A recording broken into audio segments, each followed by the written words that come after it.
当节目开始进前，有一个真实用的小撇步，甲大家讲：你真会当看到荧幕下面有一个信息窗口，有一个留言连结，请你着5星评价。那如果你听完超级介意，你嘛会当互我抖内，请我食一个碗粿。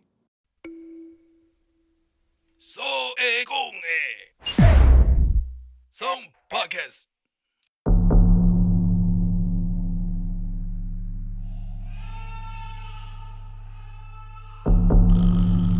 台湾人讲的《聊斋》，有情义的妖狐鬼怪，所会讲互你了解。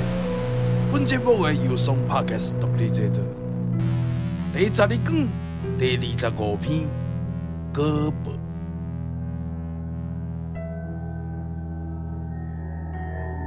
伫这红区县啊，有某一个书生，为人涉乌放荡，行为不检。这个人啊，伊会晓占卦术啊。伊逐斗若要秉墙越院，要偷摕人物件的时阵啊，伊就先卜卦。有一天，伊雄雄大病，食药啊也食袂好势，家己就搁对家己讲啊，我早就知影会安尼啦。这明是混了我妄图天数，要动动啊甲我处罚。这药啊，要较有可能治会好咧。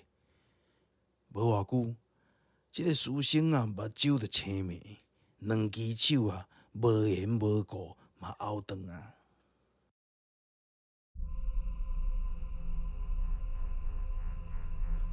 有一个某家，这个某家哦，有一个阿伯，伊这个阿伯无囝儿逝世，这个某家就贪图伊的钱财，贪图因兜的财产啊。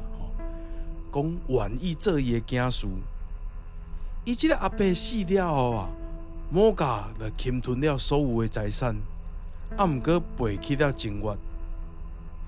即个某家伊阁有一个疾病，揣底嘛足好呀，共款嘛无后生。这某家就认伊做老爸。这疾病死了后，伊有缘反悔，赔去了情欲。这某家挂伊原本伊有的，伊吞了3分这个财产啊，成为因迄个庄仔内啊上好野的。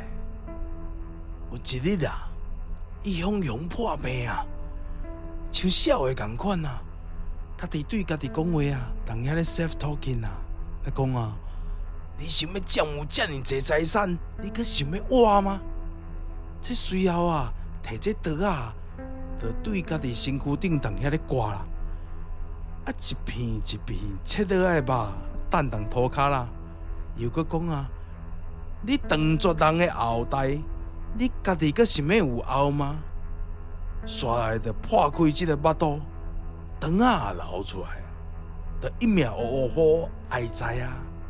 无偌久，伊这个某家因后生也死啊，财产嘛变做别人。安尼因果报应，真正惊人啊！